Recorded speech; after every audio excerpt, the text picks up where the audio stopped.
Hello, beautiful people. Samara Stone here. And today I want to have a conversation about something that I brought up on social media, and it really sparked a lot of dialogue. Does being a therapist make life easier?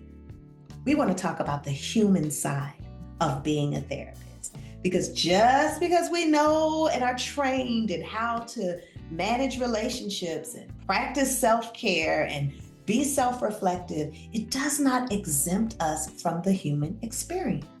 So, some of the comments that came were just so hilarious and honest, and all of them really showed the range of experiences that we're having as human beings as we're endeavoring to support others in living life better, right? So, if you're a mental health professional and you are juggling your personal life while also serving and helping others, this conversation is for you. So, the first thing that came up really just clearly was this knowledge paradox, right? As one colleague put it, it's like the matrix. Your eyes are open to all of the things now. So it actually becomes more burdensome trying to figure out, how to navigate all of these potential pitfalls and challenges that come with being alive. So just because you know about a thing does not make the journey any easier. Someone laughingly said that there are plenty of overweight doctors, accountants that are bankrupt, or attorneys that are on their way to jail, right? So knowing something and then putting it in practice are completely different. And I noticed too that while you may be able to tolerate things with your clients, in real life, that patience doesn't always translate, right? And so as a human being, you have your own set of responses and challenges with things. And just because you know how to hold space for someone and be patient and be, active listening there doesn't mean that that's what you want to do at home, right?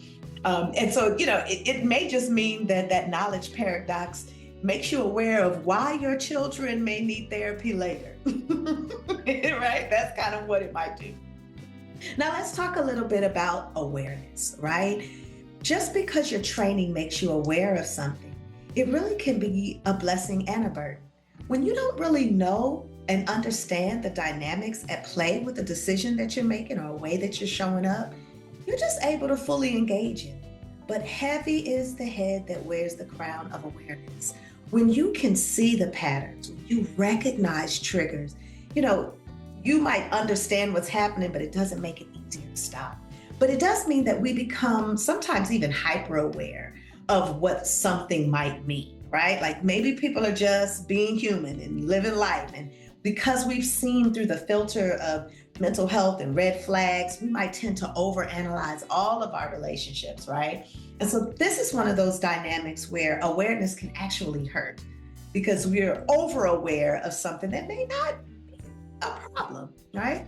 And sometimes because we are aware, we think that that might exempt us from experiencing some of the conflicts and confusion that comes, but it doesn't. I mean, it actually can be an added level of stress and cause us to overcorrect at times, right? So now I want to talk about the tools perspective because I saw this one come up quite a bit. Having tools doesn't automatically mean it's a journey. If I'm overwhelmed and trying to calm myself down, I might have all kinds of language and self-regulation tools, but it doesn't necessarily mean that I'm going to be able to implement them smoothly. You still have to be in the experience of life, right? And so I think sometimes that having the tools, it does mean, yes, we are a trained professional and we know how to, manage conflict better, how to listen better. So it doesn't necessarily mean that life is easier, but that we're more equipped to handle it, right? That we do have those tools. And I do think that having those tools can sometimes help us to repair easier or quicker when there is a disruption in an important relationship. We know how to go in and kind of do some of the things that we need to in order to course correct when there's been a challenge. But either way, life will still be lifing. There will still be things happening that bring an additional sense of challenge. I do think that being a therapist can support you in being a better parent and partner because you're just more equipped, right? You're just more equipped. You have those tools. Now, this piece I want to talk about the expectations game. This one, oh, this is tough. The expectation that others have of us because we are mental health professionals. Mental health professional does not mean perfect. Expert does not mean perfect. So this, you're supposed to know better, or that is a very dangerous game to play, because it actually puts therapists in a position where they don't even sometimes feel comfortable reaching out to ask for help when they're struggling with something, because even professional colleagues will judge, particularly in today's cancel culture. Oh my goodness, I saw maybe last year, 2024, a woman got caught doing something that was not drastically inappropriate, but a boundary crossing with regard to a client that she had and a man that she was dating. And she was all over social media about how awful it was that she'd done this thing. But how many of us have gotten caught up in love triangles, right? Just because you are a mental health professional does not make you exempt from experiencing life, right? And so releasing some of that pressure so that people can experience life fully would be very helpful for mental health professionals. And it starts with releasing your own sense of expectations of perfection, and that you've got to always, do better because you know better, right?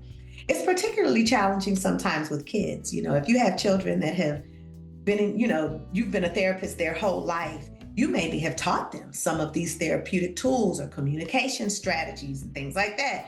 And if they see you coming outside of it, it's like, the kids they are right there on it, letting you know that, you should have done something differently, because you should know better. So yes, it can be a little isolating sometimes too, when we're trying to be helpful and people automatically expect us to come with a therapeutic perspective and only see what we have to say through that lens. So you might be coming with genuine care and concern, and someone's like, oh, stop analyzing me. We hear that a lot in relationships.